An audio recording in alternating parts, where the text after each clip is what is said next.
ಮೊದಲಿಗೆ basically actor ಆಗಬೇಕು ಅಂತ ನಾನು ಇಂಡಸ್ಟ್ರಿ ಕಾಲಿಟ್ಟಿದ್ದು. ಅದಕ್ಕೆ ಸ್ಫೂರ್ತಿ ಬೇರೆ ಯಾರೂ ಅಲ್ಲ, ನಮ್ಮ ತಂದೆ. ಯಾಕೆಂದರೆ ಅವರು ಕೂಡ ಒಬ್ಬರು ಆ್ಯಕ್ಟ್ರು ಒನ್ಸ್ ಅಪಾನ್ ಎ ಟೈಮಲ್ಲಿ. ಅವ್ರಿಗೆ ತಪ್ಪಿದಂಥ ಅವಕಾಶ, ಅದೊಂದು ಏನೋ ಹೇಳ್ತಾರಲ್ಲ, ಬ್ಲಡ್ಡಲ್ಲಿ ಏನೋ ಒಂದು ಕನೆಕ್ಟಿವಿಟಿ ಇರುತ್ತೆ, ಕರ್ಕೊಂಬರ್ತಾರೆ ಅಂತ. ಆ ರೀತಿ ನನ್ನನ್ನು ಇಲ್ಲಿವರೆಗೂ ಕರ್ಕೊಂಬಂದಿದೆ. ತುಂಬ ಖುಷಿ ಇದೆ. ತಂದೆ ಮಾಡಿದಂಥ ಒಂದು ಇನ್ಕಂಪ್ಲೀಟ್ ವರ್ಕ್ನ ನಾನು ಫುಲ್ಫಿಲ್ ಮಾಡ್ತಾಯಿದ್ದೀನಿ ಅನ್ನೋ ಒಂದು ಹೆಮ್ಮೆ ಇದೆ. ಹಾಗೆ ಡೈರೆಕ್ಷನ್ ಅನ್ನೋದು ಕೇಳಿ ಪಡೆದಂಥ ವರ ಅಲ್ಲ, ಅದು ಅದಾಗದೇ ಬಂದಂಥ ವರ. ಯಾಕೆಂತಂದರೆ ಅವಕಾಶಗಳು ಸಿಗ್ತಾ ಇರಲಿಲ್ಲ. ಆ್ಯಕ್ಟ್ ಆಗಬೇಕು ಅಂತ ಹೋದಾಗ ಚಾನ್ಸಸ್ ಕಡಿಮೆ ಆಗ್ತಿತ್ತು, ಕ್ವಶನ್ಸ್ ಜಾಸ್ತಿ ಆಗ್ತಾಯಿತ್ತು, ಬ್ಯಾಕ್ಗ್ರೌಂಡು, ಸಪೋರ್ಟು ಪ್ರತಿಯೊಂದೂ ಮ್ಯಾಟ್ರ್ ಆದಾಗ ಇನ್ನೊಬ್ರ ಹತ್ರ ಅವಕಾಶ ಕೇಳಿ ಕೇಳಿ ಮನನೊಂದು ನಾನೇ ಡೈರೆಕ್ಟರ್ ಆಗೋಣ ಅಂತೇಳಿ ಡೈರೆಕ್ಷನ್ ಡಿಪಾರ್ಟ್ಮೆಂಟಿಗೆ ಕೆಲಸ ಸೇರಿಕೊಂಡು ಕೆಲಸ ಕಲಿತು ಸಿನಿಮಾ ಮಾಡಿರೋವಂಥದ್ದು. ಇದು ದೊಡ್ಡ ಮನುಷ್ಯ ಆಗೋದಕ್ಕೆ ನನಗೆ ಒಂದು ಸ್ಫೂರ್ತಿ ದಾರಿ. ಇದು ಚಿತ್ರದ ಬಗ್ಗೆ ದೊಡ್ಡ ಮನುಷ್ಯ ಅಂದರೆ ಏನು? ದೊಡ್ಡ ಮನುಷ್ಯ ಅಂತಂದರೆ ಒಂದು ಒಳ್ಳೆ action, family entertainer, commercial cinema. ದೊಡ್ಡ ಮನುಷ್ಯನ ಬಗ್ಗೆ ಜಾಸ್ತಿ ಹೇಳೋದಕ್ಕಾಗೋದಿಲ್ಲ, ಯಾಕೆಂತಂದರೆ ಆಲ್ರೆಡಿ ರಿಲೀಸಿಗೆ ರೆಡಿ ಇದೆ. ವೆರಿ ಶಾರ್ಟ್ಲಿ, ಆದಷ್ಟು ಬೇಗ ನಿಮ್ಮ ಮುಂದೆ ಬರ್ತೀವಿ. ನೀವೇ ನೋಡಿ ಹೇಗಿದೆ, ಏನಾಗಿದೆ ಅನ್ನೋದು ನೀವೇ ಹೇಳಿದ್ರೆ ತುಂಬ ಖುಷಿ ಆಗುತ್ತೆ ನನಗೆ.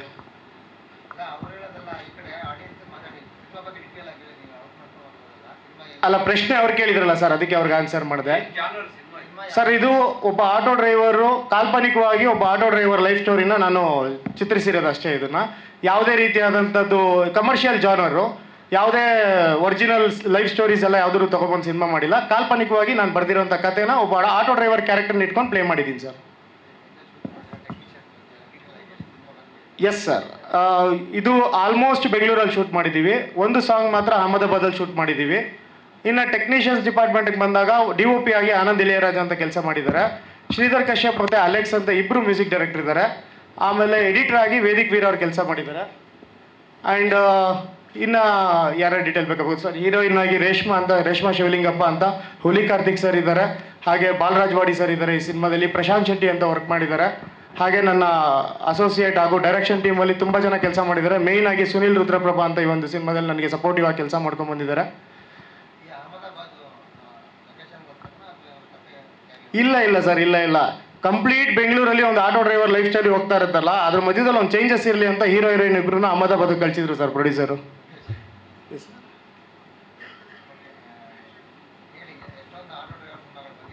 ಹಾಂ ಸರ್, ಸ್ಪೆಷಲ್ ಏನಿಲ್ಲ. ಒಬ್ಬ ಆಟೋ ಡ್ರೈವರ್ ಆಗಿ ಅವನ ಕೆಲಸ ಅವನು ಏನು ಮಾಡ್ತಾ ಇದ್ದಾನೆ, ಅವ್ನ ಲೈಫ್ ಸ್ಟೈಲ್ ಹೇಗಿರುತ್ತೆ ಅಷ್ಟೇ.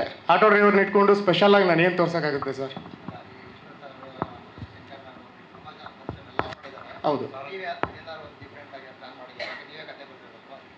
ಸರ್, ಡಿಫ್ರೆಂಟಾಗಿ ಏನು ಪ್ಲ್ಯಾನ್ ಮಾಡಿಲ್ಲ ಸರ್.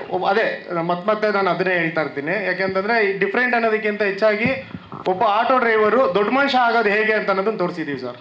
ಒಬ್ಬ ಆಟೋ ಡ್ರೈವರ್ ಆಗಿ ಸಾಮಾನ್ಯ ವ್ಯಕ್ತಿ ಆಗಿದ್ದವನು ಹೇಗೆ ದೊಡ್ಡ ಮನುಷ್ಯ ಆಗ್ತಾನೆ ಅನ್ನೋದನ್ನು ನಾನು ನೀಟಾಗಿ ಅದರಲ್ಲಿ ಸ್ಕ್ರೀನ್ ಪ್ಲೇ ಮುಖಾಂತರ ತೋರಿಸಿದ್ದೀನಿ ಸರ್. ಒಳ್ಳೇದಾಗಿರ್ಬೇಕು ಸರ್. ವಿಷ್ಣು ಸರ್ ಆಶೀರ್ವಾದ ನಮ್ಮ ಮೇಲೆ ಇರಬೇಕಲ್ವ ಸರ್? ಹೌದು. ಬಟ್ ಅಲ್ಲಿ ಡಬಲ್ ಶೇಡ್ಸ್ ಇರ್ತದೆ ಸರ್. ಅಲ್ಲಿ ಅಂದರೆ ವಿಷ್ಣು ಸರ್ದು ಮತ್ತೊಂದು ಬ್ಯಾಕ್ಗ್ರೌಂಡ್ ಇರುತ್ತಲ್ವ, ಇಲ್ಲಿ ಸಿಂಗಲ್ ಶೇಡ್ ಸರ್. ಇವನು ಸ್ಟಾರ್ಟ್ ಮಾಡ್ತಾನೆ, ಅವನ ಲೈಫ್ ಹಾಗೆ ಹೋಗ್ತಾ ಇರುತ್ತೆ. ಸೊ ಅವನೊಂದು ಡೆಸ್ಟಿನಿನಲ್ಲಿ ಹೇಗೆ ದೊಡ್ಡ ಮನುಷ್ಯ ಆಗ್ತಾನೆ ಅನ್ನೋದೇ ಒಂದು ಕತೆ ಸಾರಾಂಶ ಸರ್. ಹೌದು ಸರ್, ತುಂಬ ಚೆನ್ನಾಗಿತ್ತು. ಈಗೇನು ಹೇಳಬೇಕು ಅಂತ ಹೇಳಿದ್ರೆ, ಡೈರೆಕ್ಷನು ಕೆಲಸ ಅಷ್ಟೋ ಕಲ್ತಿದ್ದೆ. ಸೊ ಅದು ಹೆಲ್ಪ್ ಮಾಡ್ತಿತ್ತು. ಅದ್ರ ಜೊತೆಗೆ 3 ಓವರ್ ಶಕ್ತಿ ಅಂತ ನನ್ನ ಜೊತೆಯಲ್ಲಿ ನನ್ನ ಟೀಮ್ ಏನಿತ್ತು, ಸುನಿಲ್ ಅವ್ರು ಆಗಿರ್ಬೋದು, ವಿಜಯ್ ಅಂತ ಒಬ್ರು ಇದ್ದರು, ಕಾರಣಾಂತರಗಳಿಂದ ಅವರು ಬಂದಿಲ್ಲ. ಸಂಜು ಅಂತ ಇದ್ದಾರೆ, ವೀರು ಅಂತ ಇದ್ರು, ತುಂಬ ಜನ ಇದ್ದರು. ನಾನೊಬ್ಬನೇ ನಿಂತ್ಕೊಂಡಂತೂ ಮಾಡೋಕ್ಕೆ ಸಾಧ್ಯ ಇಲ್ಲ ಇದು. ಯಾಕಂದರೆ ಕಂಪ್ಲೀಟ್ ಡೈರೆಕ್ಷನ್ ಡಿಪಾರ್ಟ್ಮೆಂಟ್ ಟೀಮ್ ಅವರು ಎಲ್ಲ ಸೇರಿ ನನಗೆ ಸಪೋರ್ಟ್ ಮಾಡಿದ್ರಿಂದ ಈ ಒಂದು ಕೆಲಸ ಅಚ್ಚುಕಟ್ಟಾಗಿ ಬಂದಿದೆ ಸರ್. ಹಾಂ ಮೇಡಮ್,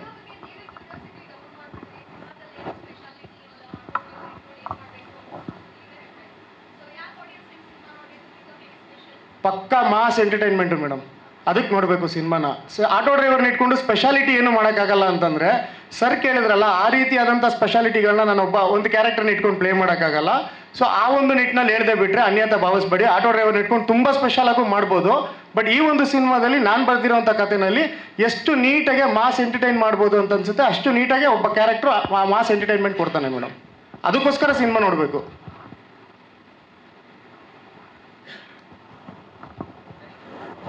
ಎಸ್ ಸರ್. ಓಕೆ, ಶರತ್ ಅವರೇ, ಅಭಿನಂದನೆಗಳು ತಮಗೆ. ರಿಲೀಸ್ ಶೀಘ್ರದಲ್ಲೇ ಅಂತ ಕೇಳ್ಪಟ್ಟೆ. ಆಲ್ ದ ವೆರಿ ಬೆಸ್ಟ್ ನಿಮಗೂ ಹಾಗೂ ನಿಮ್ಮ ದೊಡ್ಡ ಮನ್ಸ ಸಿನಿಮಾಗೆ ಒಳ್ಳೇದಾಗಲಿ.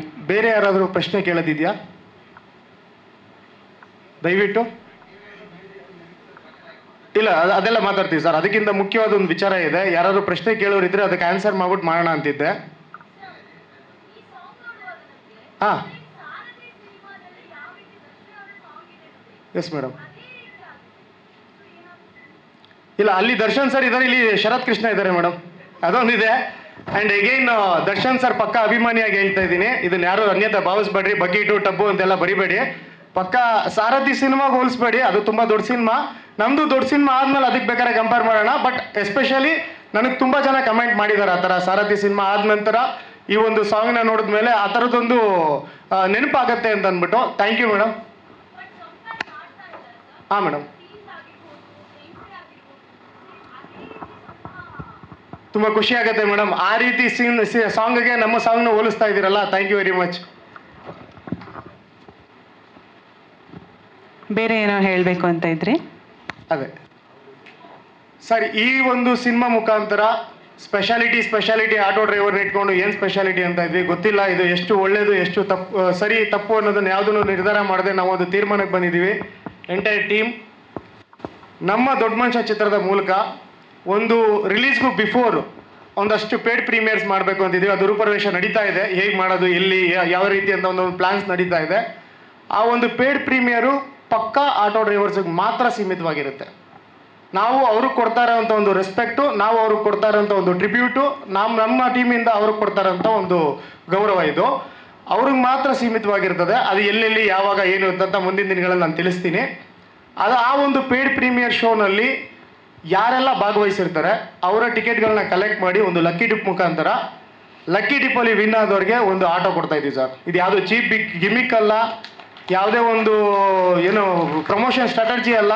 ಆಟೋ ಡ್ರೈವರು ಆಟೋ ಅಂತ ಅಂದ್ಬಿಟ್ಟು ಯೂಸ್ ಮಾಡ್ಕೊಂಡಿರೋದಕ್ಕೆ, ಹಾಗೆ ಕಾಕಿ ಬಟ್ಟೆ ನಾನು ಹಾಕಿರೋದಕ್ಕೆ, ಅದ್ರ ಕಷ್ಟ ಸುಖ ಏನು ಅಂತ ನನಗೆ ಅರ್ಥ ಆಗಿರೋದಕ್ಕೆ, ಯಾರೋ ಒಬ್ಬ ವ್ಯಕ್ತಿ ದಿನಗೂಲಿಗೋಸ್ಕರನೋ ಅಥವಾ ಒಂದು ಏನೋ ಬಾಡಿಗೆ ತೊಗೊಂಡು ಆಟೋ ಓಡಿಸ್ತಾ ಇರ್ತಾರಲ್ಲ, ಅಂಥವ್ರಿಗೆ ಯಾರಿಗೋ ಸಿಕ್ಕಿ ಅವ್ರ ಜೀವನಕ್ಕೆ ಏನಾರು ಒಂದು ದಾರಿ ಆಗಲಿ ಅಂತ ನಮಗೇನಾದ್ರು ಭಗವಂತ ಶಕ್ತಿ ಕೊಟ್ಟಿರೋದ್ರಲ್ಲಿ ನಾವು ಒಂಚೂರು ಮಾಡ್ತಾ ಇದ್ದೀವಿ ಸರ್. ದಯವಿಟ್ಟು ಇದನ್ನು ಯಾವುದನ್ನು ತಪ್ಪಾಗಿ ತಿಳ್ಕೊಬೇಡಿ, ಚೀಪ್ ಗಿಮಿಕ್ ಅಂತ ಅನ್ಕೊಂಬೇಡಿ. ಯಾವುದೇ ರೀತಿಯಾದಂಥ ಒಂದು ಸ್ಟ್ರಾಟಜಿ ಅಲ್ಲ ಇದು. ಮನಸ್ಫೂರ್ತಿಯಾಗಿ ಒಬ್ರಿಗೆ ಒಳ್ಳೇದಾಗಲಿ ಅಂತಂದ್ಬಿಟ್ಟು ಮಾಡ್ತಾ ಇರೋದು. ಇದಕ್ಕೆ ಎಂಟೈರ್ ಟೀಮ್ ಸಪೋರ್ಟ್ ಇದೆ ಸರ್. ಲೇಟೆಸ್ಟ್ ಹಾಗೂ ಇಂಟ್ರೆಸ್ಟಿಂಗ್ ಸುದ್ದಿಗಳಿಗಾಗಿ ಬಾಸ್ ಟಿವಿ ಕನ್ನಡ ಚಾನೆಲ್ನ ಸಬ್ಸ್ಕ್ರೈಬ್ ಮಾಡಿ. ಹಾಗೆಯೇ ಬೆಲ್ ಐಕಾನ್ ಪ್ರೆಸ್ ಮಾಡಿ. ಇದರ ಜೊತೆಗೆ ಫೇಸ್ಬುಕ್, ಇನ್ಸ್ಟಾಗ್ರಾಮ್, ಎಕ್ಸ್ನಲ್ಲೂ ಮಿಸ್ ಮಾಡದೆ ಫಾಲೋ ಮಾಡಿ.